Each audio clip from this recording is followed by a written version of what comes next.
제7화 조조의 복수, 서주가 불타다. 흥평원년 194년 여름, 서주전장. 조조의 군사가 서주를 손에 넣기 바로 직전이었습니다.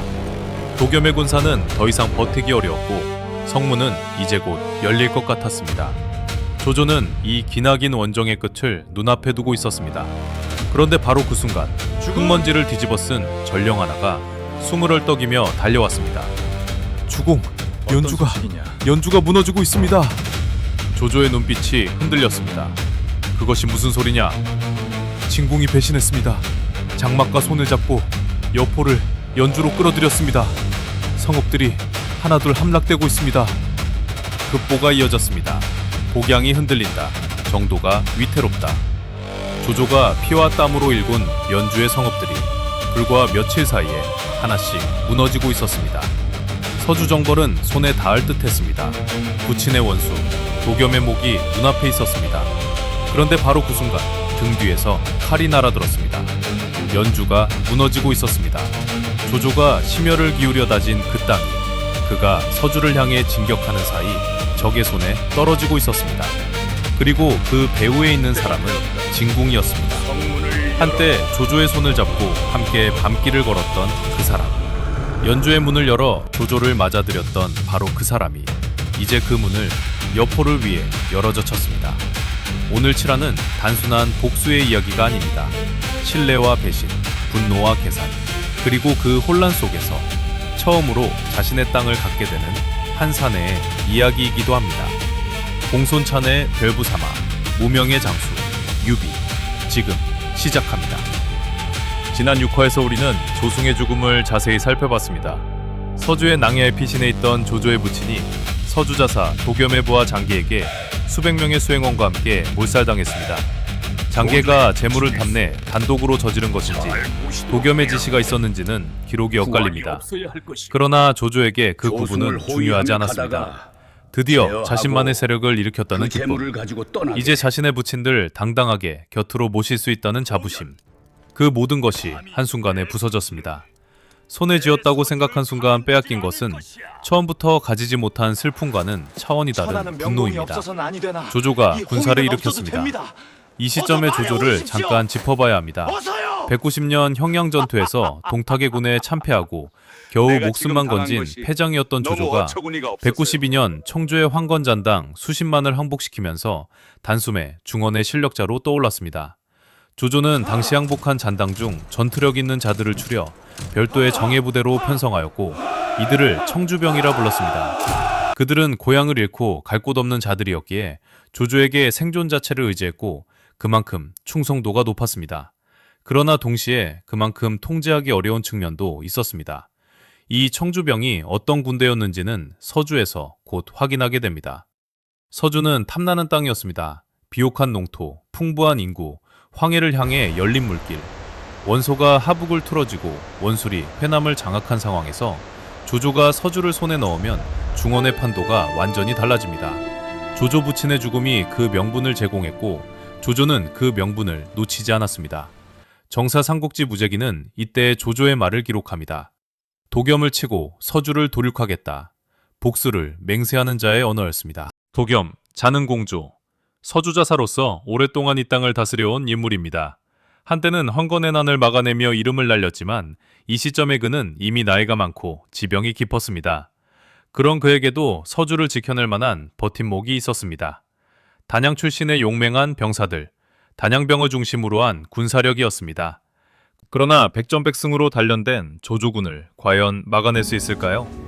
도겸은 성문을 굳게 닫고 농성으로 맞설 준비를 합니다. 조조의 선봉이 서주 경계를 넘었습니다.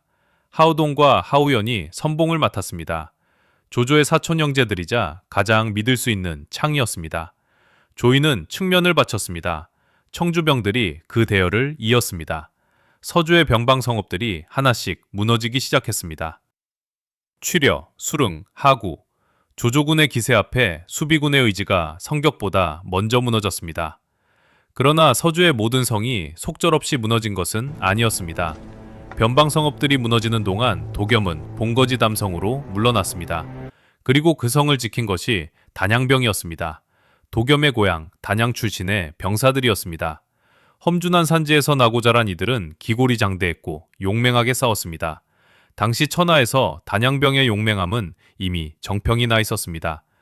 조조군이 처음으로 벽에 부딪힌 것은 바로 이 단양병이었습니다. 도겸의 장수 조표가 성벽 위에 섰습니다. 단양병을 이끌고 조조의 공세를 정면에서 막아냈습니다. 성 안의 군선은 적었고 성 밖의 적군은 많았습니다. 그러나 단양병은 물러서지 않았습니다. 성벽 위에서 화살을 쏟아붓고 돌을 굴려내렸습니다. 하루, 이틀, 사흘, 성은 무너지지 않았습니다. 도겸이 선택한 전략은 수성이었습니다. 들판에서 조조의 대군과 정면으로 맞서는 것은 처음부터 승산이 없었습니다. 성문을 굳게 닫고 시간을 끄는 것, 어디선가 구원군이 오기를 기다리는 것, 도겸이 기댈 수 있는 유일한 패였습니다.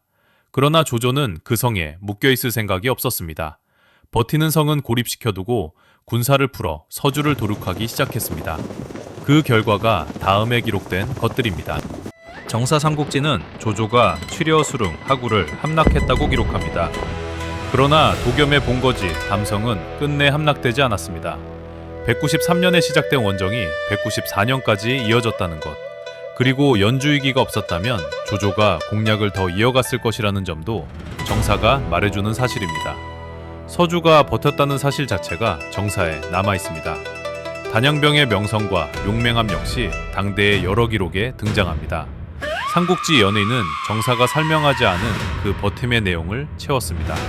사실과 크게 모순되지 않습니다. 조조군이 서주 땅을 밟으며 남긴 것은 폐허였습니다. 정사에 인용된 기록들은 하나같이 충격적입니다.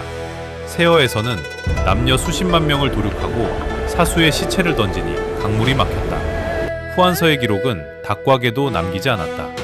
또 다른 기록엔 초에서 팽성까지 고을이 텅 비었다. 이 기록은 소설이 과장한 것이 아닙니다. 정사 기록으로 남아있는 조조의 서주 침공입니다. 정사 삼국지 무제기 본문은 도겸의 군을 격파하고 취려, 수롱, 하구를 함락했다는 군사적 사실만 적습니다. 학살의 규모를 직접 기술한 것은 배송지가 주석으로 인용한 세어, 후한서 등의 기록입니다. 조조가 직접 명령했는지 청주병이 통제를 벗어난 것인지에 대해 기록은 명확하지 않습니다. 그러나 닭과개도 남기지 않았다, 고을이 텅 비었다는 표현은 단순한 전투 피해가 아닌 의도적인 초토화에 가깝습니다. 조조를 지지하는 사가들조차 이 사건만큼은 변호하기 어렵다고 말합니다. 서주대학살은 단순한 전쟁 기록이 아닙니다. 이 사건이 조조를 후세의 역사와 문학에서 악역으로 각인시킨 가장 결정적인 순간입니다. 동탁을 암살하려 했던 의인, 황건을 평정한 능신이라는 이미지가 이 사건 이후 완전히 뒤집혔습니다. 나관중이 삼국지 연의에서 조조를 간웅으로 그리게 된 뿌리 중 하나가 바로 서주 침공입니다. 그리고 이 사건이 불러온 대규모 피난민의 이동도 중요합니다. 서주 일대의 사인과 백성들이 살 길을 찾아 각지로 흩어졌습니다. 그중 상당수가 향한 곳이 형주였습니다. 유표가 다스리는 형주는 전란이 덜 미치는 안전지대였고 학문과 문화를 장려하는 정책 덕분에 중원의 인재들이 대거 몰려들었습니다. 지난 6화에서 우리가 잠시 언급한 바와 같이 훗날 제갈량의 가족들도 난세를 피해 이 형주 땅에 터를 잡게 됩니다. 서주 학살로 촉발된 피난민의 물결이 형주로 흘러들었고 형주는 그렇게 난세의 인재 집결지가 되었습니다. 인재들이 형주의 자리를 잡게 된 배경에는 이 193년 서주의 비극도 있었습니다. 분노한 조조가 서주에 남긴 것이 훗날 삼국 정립의 구도에까지 영향을 미쳤다는 것. 역사는 이렇게 연결됩니다. 조조가 서주를 불태우기 한 해 전 북방에서는 또 다른 결전이 벌어지고 있었습니다. 원소와 공손찬. 6화에서 군웅할 거를 정리할 때 이 두 사람을 짧게 언급했습니다. 원소가 하북, 공손찬이 유주 일대를 장악하고 있다고요. 이 두 사람이 언젠가 한판 붙게 된다고. 그 언젠가가 192년에 찾아왔습니다. 개교 전투입니다. 사세삼공의 원소와 선비족도 오한족도 떨게 했던 백마이종의 공손찬, 화북의 패권을 건 정면 충돌이었습니다. 191년 원소가 공손찬에게 손을 내밀었습니다. 기주목 한복을 함께 압박하자는 것이었습니다. 공손찬이 응했고 함께 한복을 격파했습니다. 그런데 그 사이 원소가 기주 내부의 여론을 장악하고 한복을 협박해 기주목 자리를 넘겨받았습니다. 공손찬이 함께 싸워 얻어낸 땅이었습니다. 과실은 원소 혼자 가져갔습니다. 공손찬이 원술과 손을 잡고 종제공손어를 원술 진영에 파견했습니다. 원소 계열 군벌을 공격하는 것을 돕기 위해서였습니다. 그런데 공손월이 전투 중 전사했습니다. 공손찬은 이것을 빌미로 원소를 향해 군대를 일으켰습니다. 개교 남쪽 20리. 공손찬이 먼저 진영을 펼쳤습니다. 보병 3만여 명이 방진을 이루고 양날개에는 기병 각 5,000명씩. 그 중심에 백마의종이 자리를 잡았습니다. 좌우로 나뉘어 적을 동시에 협공할 태세였습니다. 원소 진영에서 앞으로 나선 것은 국이었습니다. 서량 출신으로 이민족과의 전투를 오래 경험한 무장입니다. 기병이 어떻게 움직이고 어떻게 막아야 하는지를 몸으로 아는 자였습니다. 국이가 선봉으로 보병 800명을 이끌고 나섰습니다. 양옆에 강노부대 1000명을 배치했습니다. 원소는 보병 수만 명을 이끌고 후위에서 진을 형성했습니다. 겉으로 보면 허술했습니다. 공손찬의 눈에도 그것이 허술하게 보였습니다. 기병을 앞세워 돌격 명령을 내렸습니다. 흰말들이 일제히 달려왔습니다. 대지가 흔들렸습니다. 국기의 보병 800명은 방패 뒤에 엎드렸습니다. 움직이지 않았습니다. 기병이 가까워졌습니다. 수십 보 안으로 들어선 순간이었습니다. 보병 800명이 일제히 일어섰습니다. 양옆의 강노부대가 동시에 소화됐습니다. 선두기병들이 한꺼번에 쏟아졌습니다. 뒤따르던 기병들이 엉켰습니다. 정비할 틈도 없이 국기의 보병이 전진했습니다. 공손찬의 장수 엄강과 그가 이끄는 갑병 1000여 명이 그 자리에서 목숨을 잃었습니다. 공손찬의 군사들이 진영으로 돌아오지 못하고 흩어져 날아났습니다. 그런데 바로 그 순간 반전이 일어났습니다. 원소는 승전보를 듣고 다리 근처에서 말에서 내려 쉬고 있었습니다. 주변에는 강노병 수십, 창병 수십 명 뿐이었습니다. 방비가 없었습니다. 바로 그때 흩어졌던 공손찬의 기병 2000여 명이 원소를 여러 겹으로 포위하며 화살을 쏘아댔습니다. 전풍이 원소를 이끌고 담장 뒤로 피하려 했습니다. 원소가 투구를 땅에 내던졌습니다. 대장부가 적 앞에서 죽게 되었는데 담장 틈에 숨어 살기를 바라겠느냐. 원소가 앞장서 싸웠습니다. 그 기세에 군사들이 분발했습니다. 강로를 쏟아부었습니다. 공손찬의 기병들이 쓰러졌습니다. 누가 원소인지 알 수 없는 공손찬의 기병들은 강로 세례에 밀려 물러서기 시작했습니다. 추격해온 국기의 군사와 마주치자 흩어져 달아났습니다. 정사 삼국지는 기록합니다. 국예가 공손찬의 군을 대파하고 엄강을 죽였다. 백마의 종이 가장 처참하게 무너진 날이었습니다. 개교 전투로 기세가 꺾인 공손찬. 그런데 공손찬은 이 시점에 군사적 패배만 당한 것이 아니었습니다. 그는 스스로 자멸할 선택을 하고 있었습니다. 그 선택의 중심에 한 인물이 있었습니다. 바로 유주목, 유우였습니다. 자는 배간, 공손찬이 그 기치 아래 몸담고 있던 유주목이었습니다. 유우는 한나라 황실의 종친으로 학문과 덕망이 높았습니다. 그가 유주를 다스리는 방식은 당시 군웅들과는 달랐습니다. 군사력으로 압박하는 대신 오한족, 선비족 같은 북방 이민족들과 교역과 외교로 관계를 유지했습니다. 유우가 다스리는 유주에서 백성들은 상대적으로 안정된 삶을 누렸습니다. 반동탁 연합군이 들끓던 시절 각지의 인사들이 유우를 황제로 추대하자고 움직인 일도 있었습니다. 유우가 단호히 거절했지만 그만큼 이 인물의 명망이 높았다는 뜻입니다. 그런데 공손찬은 유우를 처음부터 달갑지 않게 여겼습니다. 이민족과 싸워서 이름을 날린 무장에게 이민족과 화친으로 지내는 유우의 방식은 연약하고 못마땅한 것이었습니다. 공손찬은 유우의 휘하에 있으면서도 사실상 독자적으로 움직였습니다. 유우의 명을 무시하기 일쑤였고 유주의 자원을 제멋대로 증발했습니다. 193년 결국 유우가 먼저 칼을 뽑았습니다. 더 이상 두고 볼 수 없다 판단한 유우는 직접 대군을 이끌고 공손찬을 공격했습니다. 그러나 유우는 싸움에는 익숙하지 않았습니다. 백성들의 피해를 우려해 소극적으로 대응하는 사이 공손찬이 역습을 감행했습니다. 유우는 패배했고 사로잡혔습니다. 공손찬은 여기서 멈추지 않았습니다. 유우가 스스로 황제를 칭하려 했다는 누명을 씌웠습니다. 근거 없는 모함이었지만 공손차는 그 죄목으로 유우를 참수했습니다. 이 사건이 작은 일이 아닌 이유가 있습니다. 유우는 한나라 황실의 종친이었습니다.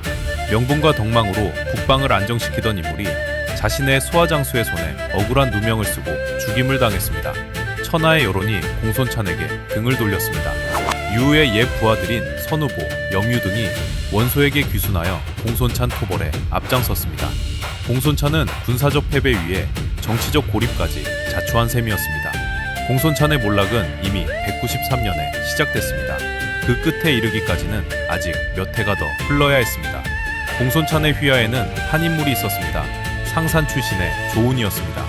개교의 패배, 유우의 죽음, 점점 거칠어지는 공손찬의 행태를 곁에서 지켜본 조운이 이 진영에서 무엇을 느꼈는지는 정사에 명확히 기술되어 있지 않습니다. 다만 그가 머지않아 이 진영을 떠나게 된다는 것은 사실입니다. 조운의 이야기는 서주편에서 다시 이어집니다. 이야기는 다시 서주로 돌아옵니다. 도겸은 여전히 성문을 걸어 잠그고 농성으로 맞섰습니다. 조조가 아무리 압박하고 도발하여도 도겸은 결전을 피했습니다. 조조의 청주병은 강했지만 공략하지 못하는 성을 앞에 두고 시간이 흘렀습니다. 그리고 병참이 한계에 달했습니다. 연주에서 서주까지 이어진 보급선은 이미 한계를 넘어가고 있었습니다.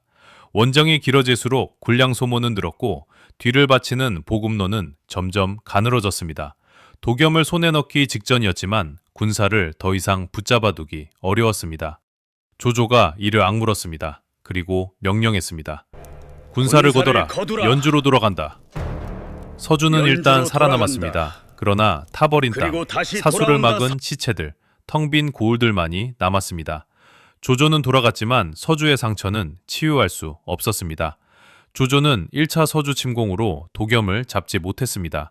이를 원통해야 하던 조조는 이듬해인 194년 봄 다시 군사를 일으켰습니다. 이번에는 끝을 내겠다는 다짐이었습니다. 도겸은 다시 수세에 몰렸습니다. 1차 침공에서 이미 서주 일대가 초토화됐고 군사도 백성도 지쳐 있었습니다. 도겸에게 남은 희망은 누군가의 구원이었습니다. 외부로부터의 도움이 절실했습니다. 절망에 빠진 도겸이 천하의 구원을 청했습니다. 북해상 공융에게도 정갈이 전해졌습니다. 공자의 후예를 자처하며 문인으로 명성을 쌓은 인물. 그런데 이 공융, 사실 유비와는 이미 인연이 있었습니다. 조금 앞으로 거슬러 올라가야 합니다. 공융이 북해를 다스리던 그 무렵 황건잔당이 북해를 포위했습니다. 성안의 군사로는 도저히 버틸 수 없는 상황이었습니다. 공융에게는 구원을 요청할 방법조차 없었습니다. 사방이 막혀 있었으니까요. 그때 한 사내가 나섰습니다. 태사자, 자는 자의 동네 출신의 젊은 무장이었습니다. 활솜씨가 천하에 둘이 없다는 사내.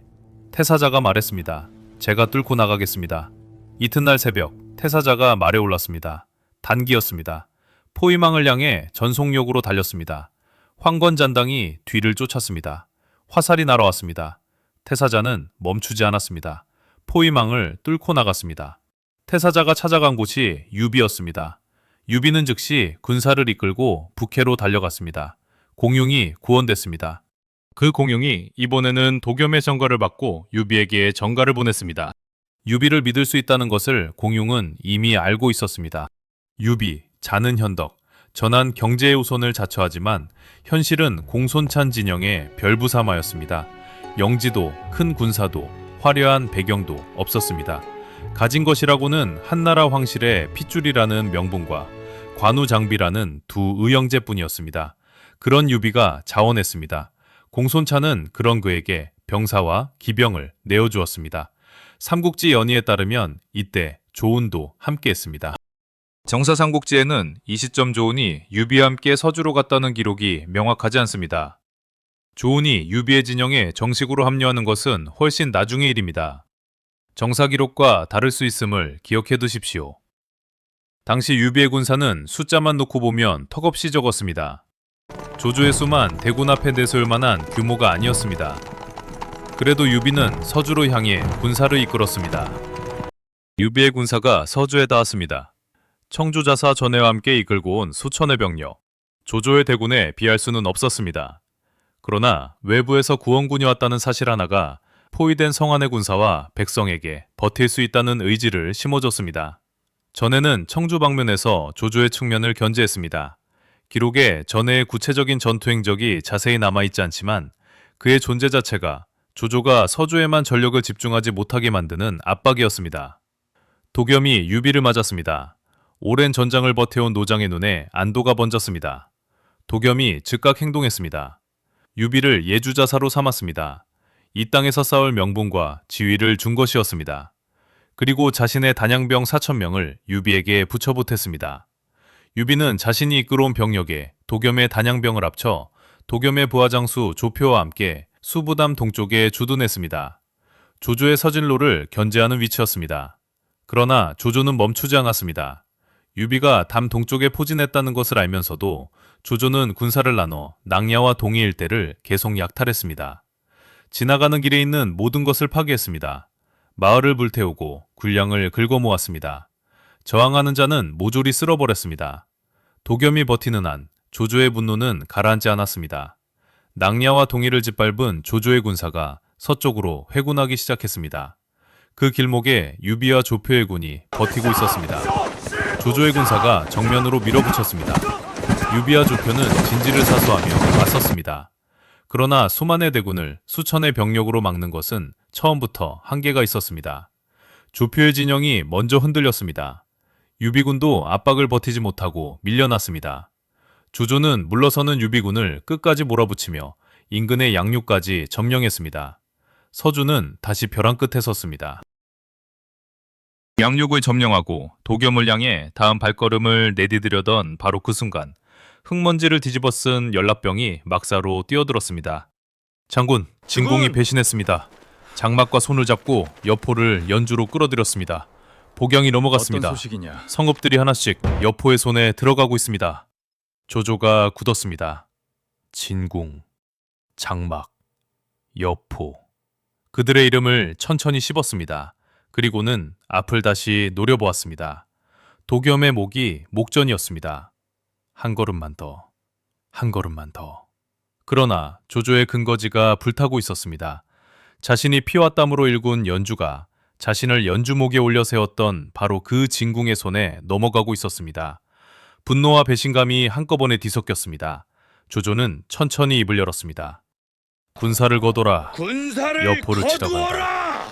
도겸이 처절하게 농성으로 버티었고 유비와 전해의 지원으로 시간을 지연할 수 있었습니다.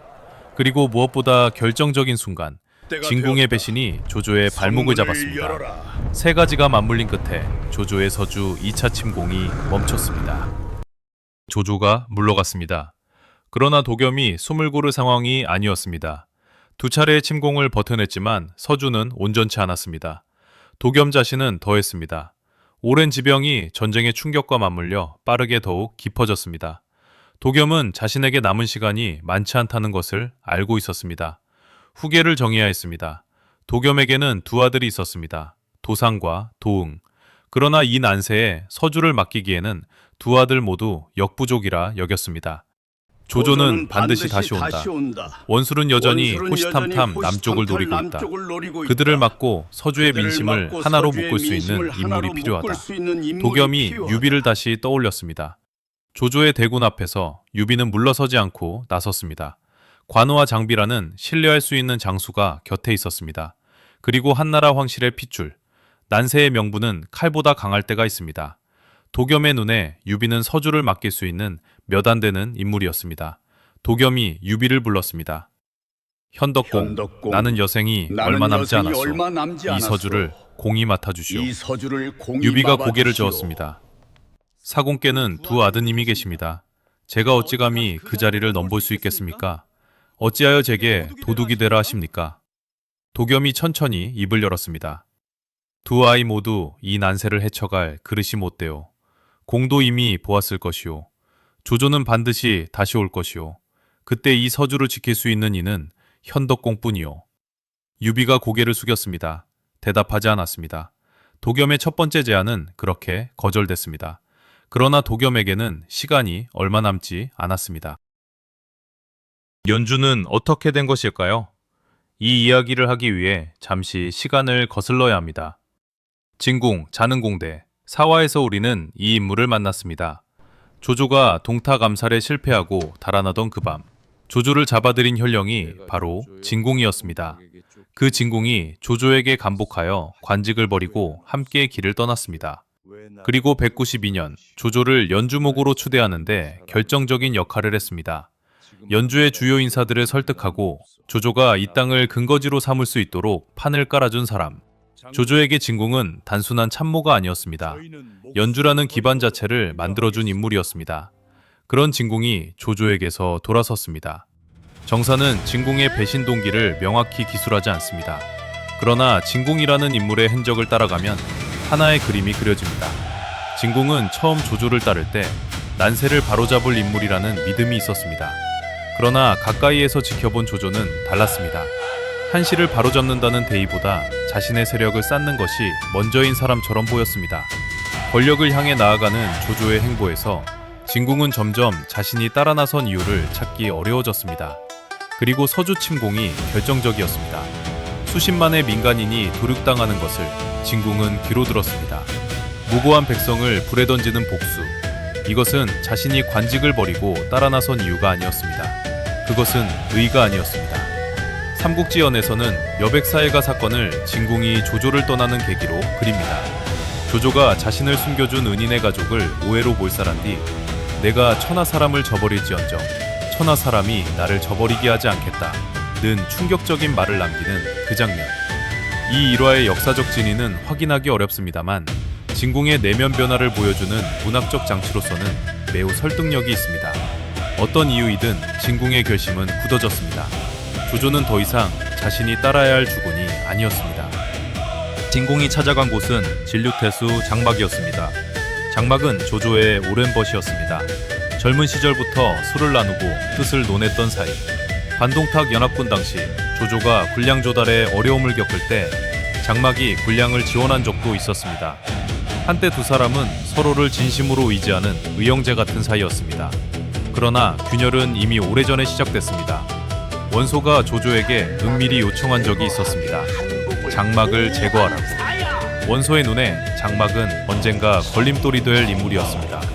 조조는 장막은 자신의 오랜 벗이라며 원소의 요청을 거절했습니다. 그러나 그 사실이 장막의 귀에 들어갔습니다. 장막은 생각했습니다. 조조가 지금은 나를 감싸주었다. 그러나 원소의 압박이 계속된다면, 조조의 세력이 더 커진다면 나는 언제까지 이 자리에 있을 수 있는가? 장막에게 조조는 더 이상 대등한 관계가 아니었습니다. 점점 더 강해지는 권력자의 그늘 아래서 자신이 언제 버려질지 모르는 위치에 놓인 사람이었습니다. 그 불안이 씨앗처럼 마음속에 남아있었습니다. 진공이 그 씨앗에 물을 주었습니다. 지금 조조는 서주 원정에 나가 있습니다. 연주는 텅 비어 있습니다. 이 기회를 놓치면 우리는 평생 그 그늘 아래서 살아가야 합니다. 원소가 이미 조조에게 태수어른을 제거하라 요청했다는 것 알고 계시지 않습니까? 조조가 지금은 이를 거절했지만 권력이 더 커지면 어찌 될지 누가 알겠습니까? 천하의 맹장여포 장군을 연주로 불러드립시다. 그가 앞에 서고 우리가 뒤를 바친다면 조조에 기댈 것 없이 우리 스스로 뜻을 세울 수 있습니다. 장막이 고개를 들었습니다. 한참 창밖을 보았습니다. 촛불이 흔들렸습니다. 오랫동안 침묵이 흘렀습니다. 이 선택이 무엇을 의미하는지 장막은 알고 있었습니다. 조조의 벗에서 조조의 적이 되는 것. 한 번 건너면 돌아올 수 없는 강이었습니다. 그리고 장막이 입을 열었습니다. 여포를 부르겠소. 장막은 즉시 동생 장초에게도 연락을 취했습니다. 형제가 함께 이 일에 뛰어들었습니다. 그리고 장막의 부하들이 연주각 성읍의 관리들에게 조용히 손을 뻗었습니다. 성문을 지키는 자, 군량을 관리하는 자들이 하나씩 포섭됐습니다. 겉으로는 아무것도 바뀐 것이 없는 것처럼 보였습니다. 조조의 군사는 서주에서 독염을 몰아붙이고 있었습니다. 연주는 평온해 보였습니다. 그러나 그 평온함 아래 모든 것이 무너질 준비가 되어 있었습니다. 6화에서 우리는 박람하는 여포를 보았습니다. 원술에게 쫓겨나고 원소에게는 자객이 보내지고 장량과 장막 곁에 간신히 몸을 기탁하던 그 여포에게 장막에게서 연락이 왔습니다. 연주로 오시오. 문이 열어두었소. 여포가 방천 화극을 들었습니다. 적토마에 올랐습니다. 그리고 그 뒤를 따른 자들이 있었습니다. 고순, 자는 기록에 남아있지 않습니다. 그러나 그가 이끄는 부대의 이름은 지금까지도 기억됩니다. 함진영. 공격하면 반드시 함락시킨다는 여포 최정예 결사대. 말이 없고 충직한 사내였습니다.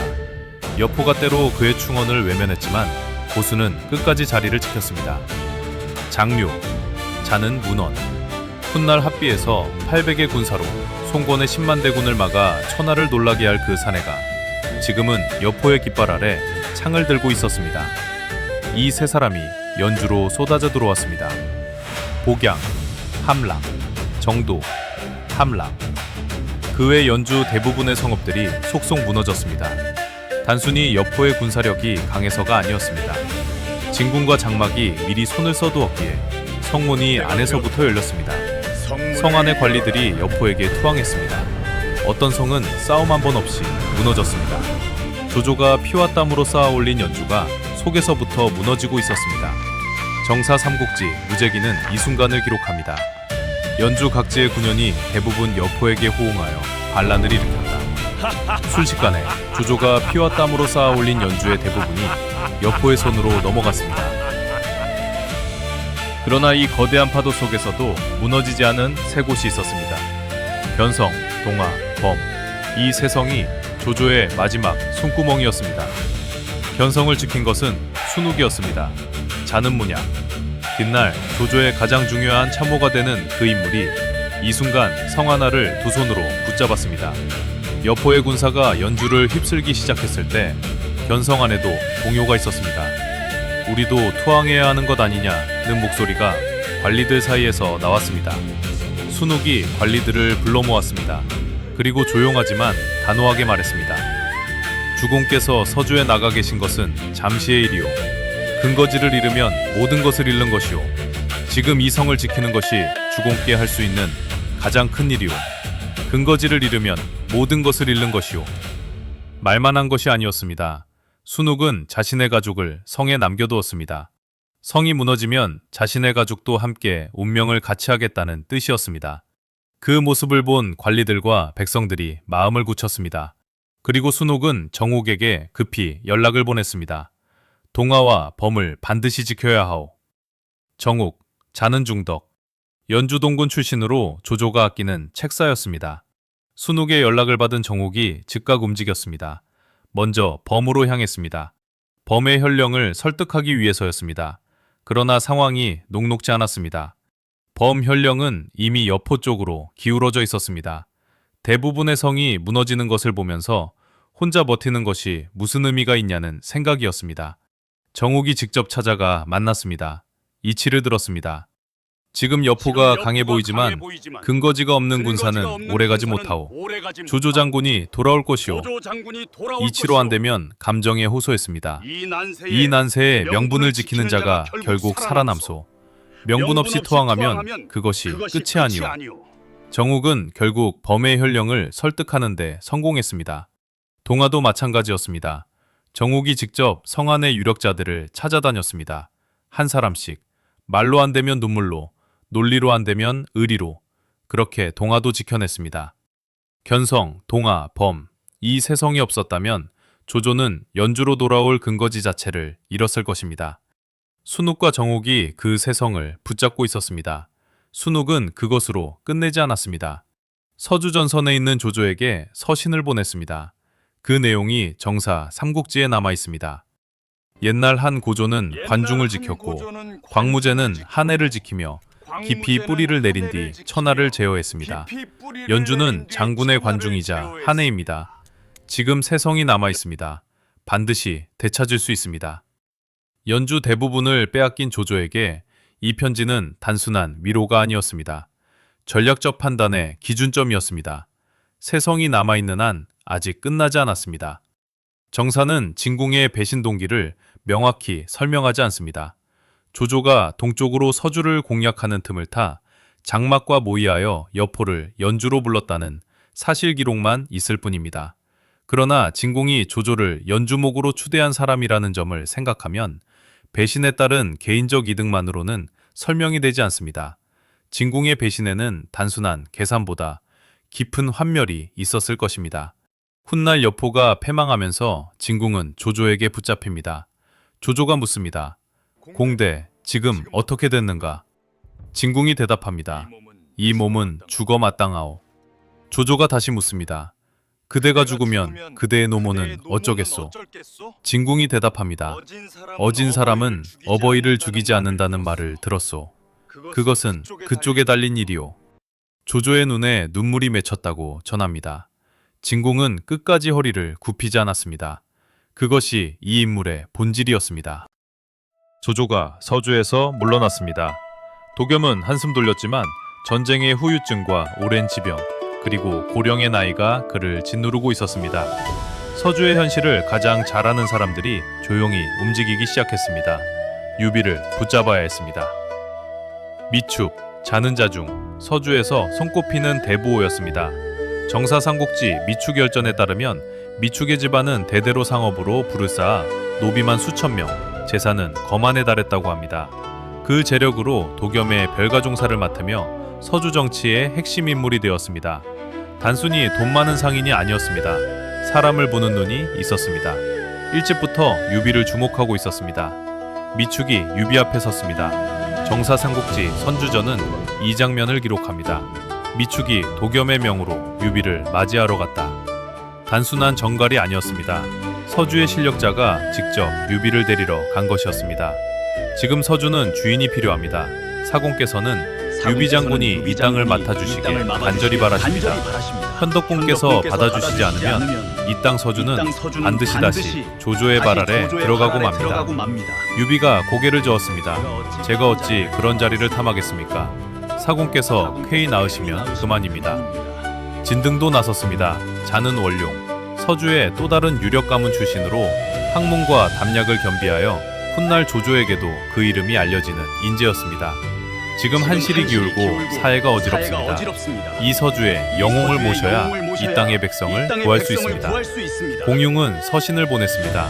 지금 원술은 남쪽에서, 여포는 동쪽에서 호시탐탐 노리고 있습니다. 오직 덕이 있는 인물만이 이 땅을 지킬 수 있습니다. 현덕공이 아니면 누가 이 일을 맡을 수 있겠습니까? 세 사람이 유비를 에워쌌습니다. 어느 방향에서도 빠져나갈 곳이 없었습니다. 그러나 유비는 이마저도 고개를 저었습니다. 194년 늦가을 서주자사 관아의 침소. 도겸이 자리에서 일어나지 못한 지 여러 날이 지나 있었습니다. 창문 너머로 차가운 바람이 불어왔습니다. 침소 안에는 촛불 몇 자루가 흔들리고 있었습니다. 미축이 문 옆에 서 있었습니다. 긴장과 간절함이 얼굴에 함께 담겨 있었습니다. 진등이 그 곁에 섰습니다. 평소 담력이 넘치던 그도 이날만큼은 말이 없었습니다. 서주의 중신들이 침소 밖에 모여 있었습니다. 아무도 감히 안으로 들어서지 못한 채 침상 위의 도겸은 이미 이 세상 사람 같지 않았습니다. 살이 빠진 얼굴, 간신히 오르내리는 가슴. 그러나 눈만은 살아있었습니다. 유비를 향한 그 눈이. 도겸이 떨리는 손을 내밀었습니다. 유비가 무릎을 꿇고 그 손을 두 손으로 감쌌습니다. 현덕공, 이제 나는 정말 얼마 남지 않았소. 공이 아니면 이 불쌍한 서주의 백성들을 누가 지켜주겠소. 유비가 고개를 저었습니다. 원술이 바로 가까이에 있는데 그는 지금 천하의 영웅입니다. 제가 덕이 부족하여 이 자리를 맡으면 필시 분란이 일어날 것이니 차라리 원술에게 이 땅을 넘겨 서주를 안정시키는 것이 낫겠습니다. 미축이 앞으로 나섰습니다. 현덕공, 사군의 뜻을 저버리지 마십시오. 공이 아니면 이 땅을 지킬 자가 없습니다. 진등도 목소리를 높였습니다. 지금 한실이 기울고 사회가 어지럽습니다. 이 서주의 영웅을 모셔야 이 땅의 백성을 구할 수 있습니다. 유비는 이마저도 고개를 저었습니다. 침소 안이 무거운 침묵으로 가득 찼습니다. 도겸이 다시 눈을 열었습니다. 그리고 떨리는 손으로 유비의 손을 더 꽉 쥐었습니다. 현덕공. 더 이상 말이 없었습니다. 그러나 그 손이 모든 것을 말하고 있었습니다. 주름지고 식어가는 그러나 간절한 손. 이 손이 수십 년 동안 서주를 붙들어 왔습니다. 유비의 눈이 붉어졌습니다. 침소박 중신들이 숨을 죽였습니다. 유비의 입술이 천천히 열렸습니다. 그렇다면 내가 사군을 대신해 이 땅을 다스리겠습니다. 침소밖이 조용해졌습니다. 미축이 고개를 숙였습니다. 진등이 눈을 감았습니다. 중신들 사이에서 낮은 울음이 새어나왔습니다. 도겸이 눈을 감았습니다. 처음으로 편안한 표정으로. 얼마 뒤 도겸이 숨을 거뒀습니다. 정사 삼국지 선주전은 이 순간을 담담하게 기록합니다. 도겸이 죽자 마침내 유비가 서주에 임하게 됐다. 오늘 7화를 정리합니다. 하나, 조조의 서주 침공은 부친의 복수였지만 동시에 냉정한 전략적 팽창이기도 했습니다. 그리고 그 과정에서 서주 백성들이 치른 대가는 정사에 기록될 만큼 참혹했습니다. 이 사건이 서주의 인재와 백성들을 형주로 몰아냈고 그 흐름이 훗날 형주를 난세의 인재의 집결지로 만들었습니다. 조조가 뿌린 학살의 씨앗이 수십 년 뒤 삼국 정립의 구도에까지 영향을 미쳤다는 것. 역사는 이렇게 연결됩니다. 둘, 북방에서는 개교 전투가 벌어졌습니다. 북위의 석공진영이 공손찬의 백마의종을 무너뜨렸고 원소가 타북의 패권을 향해 한 걸음 더 나아갔습니다. 193년 공손찬이 유우를 살해하면서 북방의 민심이 돌아섰습니다. 공손찬의 몰락은 이미 이 시점에 시작됐습니다. 셋, 진공의 배신과 여포의 연주 침공이 조조의 서주 침공을 멈추게 했습니다. 동지의 칼이 적의 칼보다 치명적이었습니다. 그리고 순욱과 정욱이 지켜낸 세성이 조조의 마지막 숨구멍이 됐습니다. 세성이 없었다면 역사는 전혀 다른 방향으로 흘렀을지 모릅니다. 넷, 유비가 서주의 무대에 등장했습니다. 미축진 등 공융의 지지와 도겸의 신망을 얻어 처음으로 자신의 땅을 갖게 됩니다. 그러나 이 서주가 유비에게 축복인지 재앙의 시작인지는 다음 화에서 드러납니다. 조조가 자신의 근거지 연주를 되찾기 위해 돌아왔습니다. 그러나 여포는 쉽게 물러나지 않았습니다. 복양에서 조조는 여포의 함정에 빠져 불길 속을 달아나야 했습니다. 여포가 창을 들고 달아나는 조조의 기병들 사이를 헤집으며 외쳤습니다. 키 작은 놈이 조조냐? 조조가 손으로 얼굴을 가리며 적진을 빠져나가는 그 순간 정사에 기록된 그 위기가 다음 화에서 펼쳐집니다. 그리고 한편 서주에 자리 잡은 유비, 조조와 여포가 맞붙는 그 혼란 속에서 유비는 어떤 선택을 해야 했을까요? 다음 화도 함께해 주십시오. 구독과 좋아요는 저희에게 큰 힘이 됩니다. 난세 이야기는 계속됩니다. 감사합니다.